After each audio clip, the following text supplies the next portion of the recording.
দুঃখজনক ঘটনা। একটি গণতান্ত্রিক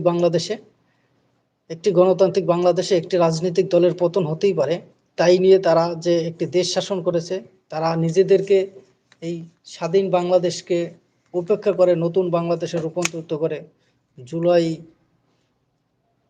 জুলাইয়ের আন্দোলনরতী তরুণদেরকে তারা জুলাই যোদ্ধা, মুক্তিযোদ্ধা তারা হিসেবে দাবি করছে। সরকারও তাদেরকে যথেষ্ট পরিমাণ সাপোর্ট করছে।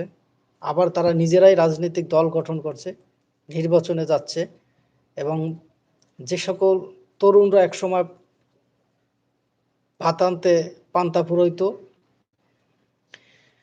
ঠিক মতন দুমুঠো খেতে পারতো না, করতে পারতো না, চলতে পারতো না, তারা আজকে লাক্সারিয়াস গাড়িতে চলে, বড় বড় শপিং মল থেকে মার্কেট করে, কোটি কোটি টাকা তাদের ব্যাংক ব্যালেন্স, তাদের বার্ষিক ইনকাম এদেশের সবচেয়ে বড় রাজনৈতিক দল, সাবেক এমপি মন্ত্রীদের থেকেও অনেক বেশি।